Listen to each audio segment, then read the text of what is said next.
In the kingdom of Zolani, Prince Adawal had grown under the weight of responsibility. From a young age he had been groomed to lead, constantly reminded of the strength of his ancestors. Every action, every word he uttered was watched by his father, King Olufemi, who saw in Adawal the future of their kingdom. The people admired their prince, but few knew of the burden he carried.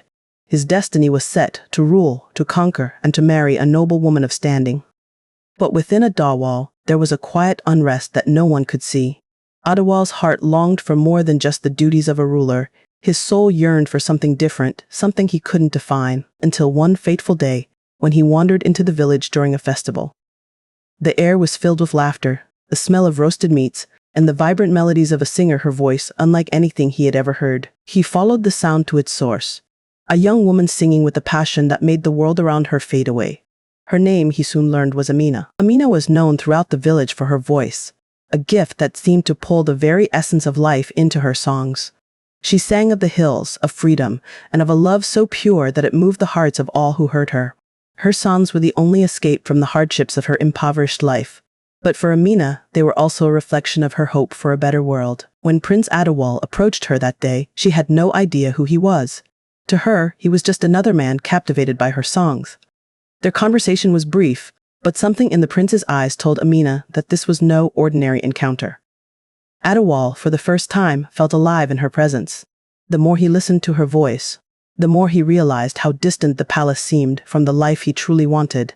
In her, he saw a freedom that he had never known. As days turned into weeks, Adawal found himself returning to the village, drawn by Amina's songs and her unspoken wisdom. Their conversations grew longer, their connection deeper. Amina spoke of a world beyond the palace walls, a life where people lived without the heavy chains of duty and tradition. Her spirit was free, and it stirred something within Adawal. But he knew the consequences of his actions. His father, King Olufemi, had high expectations for his son. The king had already chosen a bride for Adawal, a noble woman who would strengthen the kingdom's ties with a powerful neighboring ally. To be with Amina was to defy everything he had been taught, to betray the legacy of his ancestors.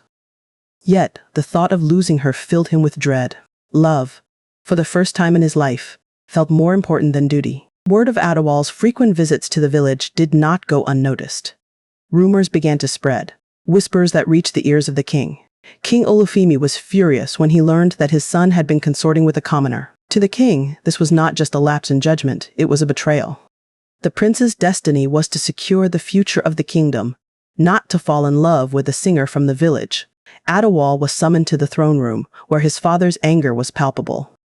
"You are a prince, not a peasant," the king thundered. "You are bound by duty to marry the woman chosen for you. This Amina, she is nothing but a distraction." But Adawal stood his ground, torn between his love for Amina and the overwhelming sense of duty to his kingdom.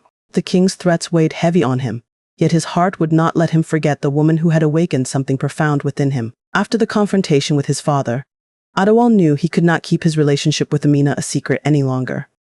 He went to her, his heart heavy with the knowledge that his love for her could tear his kingdom apart. Amina listened quietly as Adawal told her everything, the expectations of his royal title, the arranged marriage, and his father's wrath. Amina, though saddened, was not surprised. She had always known that their love would be met with obstacles, but hearing it from Adawal made the reality all the more painful. "I will not be the cause of your downfall," she said softly, though her eyes brimmed with tears. But Adawal could not imagine a life without her. He took her hand and promised her that he would find a way for them to be together, no matter the cost. The tension between father and son deepened in the following weeks. King Olufemi, unwilling to see his son stray from the path laid out for him, took drastic measures.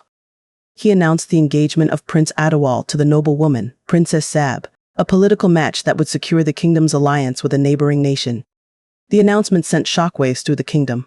Adawal, heartbroken and enraged, confronted his father once more. "I cannot marry her," he declared. "My heart belongs to Amina." But the king would not relent. "Your heart belongs to the kingdom," the king replied coldly.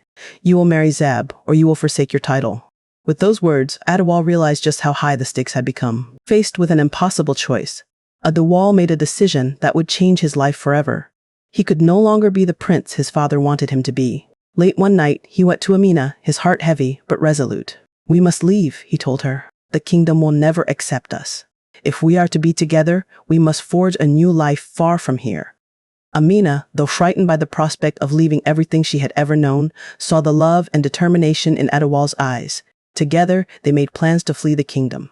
The hills beyond the city, where the air was crisp and the world felt untouched by royal demands, became their chosen refuge. It was a place where they could start anew, far from the watchful eyes of the king. With the cover of night, Adawal and Amina escaped the kingdom. They traveled through forests and across rivers, leaving behind the life they had known. Every step they took was a step away from tradition, from duty, and from the expectations that had shackled them both. The journey was not easy. The hills were wild and untamed, and they had little more than each other and the hope that their love would sustain them. But in the quiet moments, when the stars shone brightly overhead and the wind whispered through the trees, Adawal felt more free than he had ever felt within the palace walls.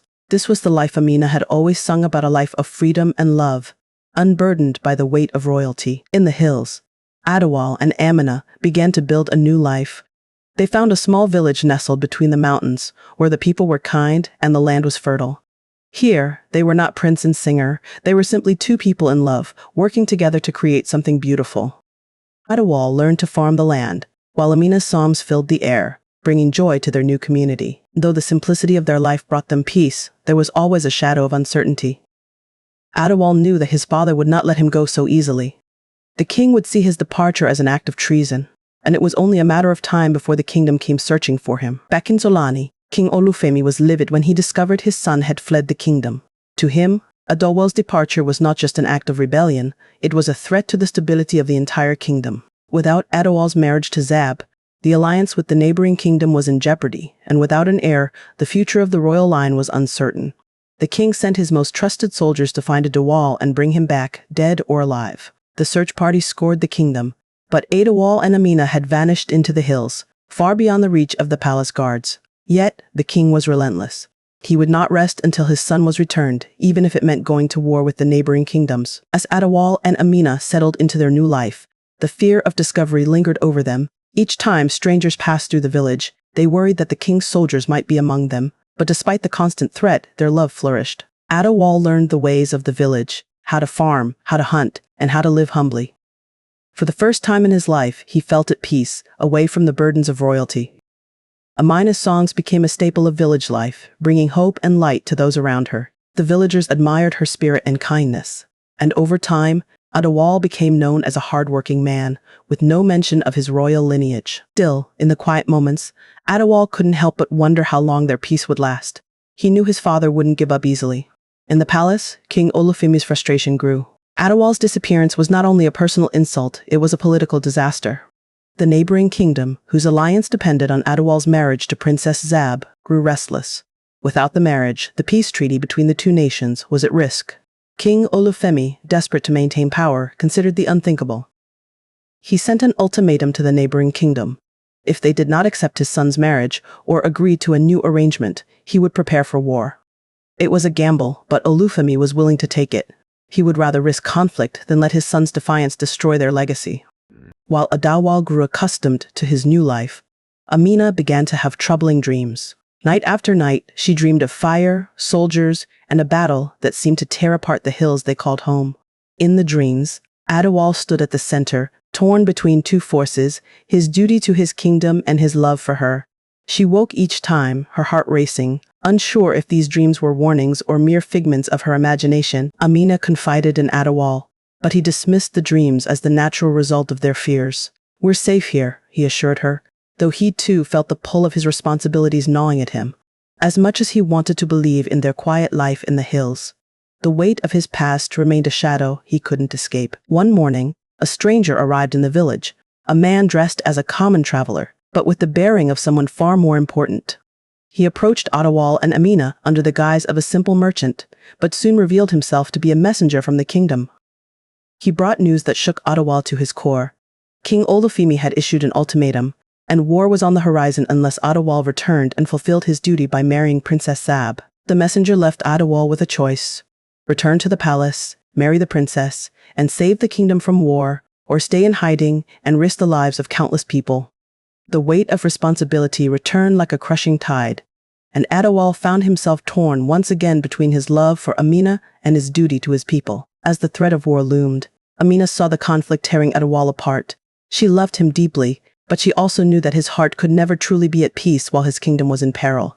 Amina made a heartbreaking decision. "You must go back," she told Adawal one night as they sat under the stars. "Your people need you, the war will destroy everything, and I cannot bear to see you live with that burden." Adawal was devastated. The thought of leaving Amina was unbearable, but he also knew that she was right.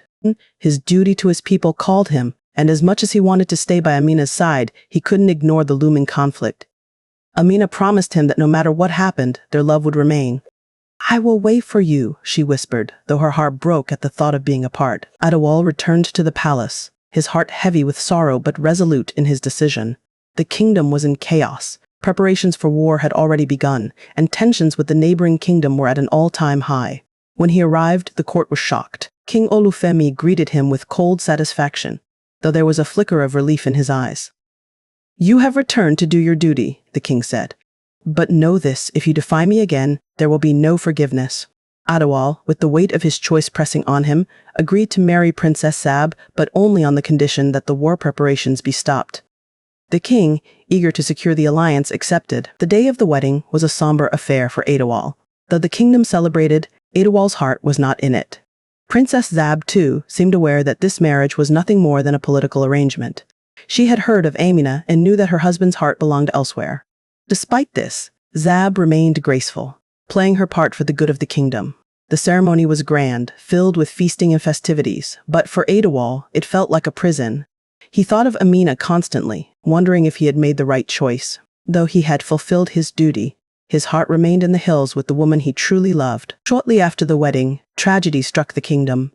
King Olufemi, already weakened by the stress of the past months, fell gravely ill. His death came swiftly, leaving the kingdom in mourning and Adawal thrust into the role of king. As the new ruler, Adawal now had the power to change the course of his own destiny. But he was bound by his recent marriage and the political alliances it had secured. Though the kingdom was now at peace, Adawal found no joy in his new title. The weight of the crown felt heavier than ever, and he began to question whether the sacrifices he had made were worth the cost. Meanwhile, in the hills, Amina continued to sing, though her heart ached with the absence of Adawal. Her songs became filled with longing, and the villagers began to speak of her voice as one that could reach across the mountains, carrying messages of love and loss. One night, as she sang under the stars, a messenger arrived from the kingdom, a man sent by the new king. The message was simple. Adawal, now king, had not forgotten her. He could not return to her in the way he had hoped, but he wanted her to know that his heart would always be with her. Amina wept upon hearing the words, knowing that though they could not be together in body, their souls were forever entwined. Years passed, and Adawal ruled Zolani with wisdom and compassion, shaped by the love he had once known and the sacrifices he had made. Though he remained bound to Princess Sab, theirs was a respectful relationship built on mutual understanding rather than love. The kingdom thrived under his rule, and the threat of war faded into distant memory. Yet, in the quiet moments when the palace was still and the weight of the crown pressed down on him, Adawal would think of Amina and the life they had dreamed of together. He never returned to the hills, but her songs echoed in his heart, guiding him as he led his people. In the end, Adawal's legacy was not just that of a king, but of a man who had loved deeply, even when it had cost him everything. This story teaches us about love and patience. True love requires sacrifice. Adawal and Amina's love is tested by the demands of duty and tradition. The story shows that sometimes, true love demands difficult choices and great sacrifices. Don't forget to drop a comment about this story, and do well to subscribe to the channel to encourage me to write more stories. Thanks for watching. See you in my next story. Bye.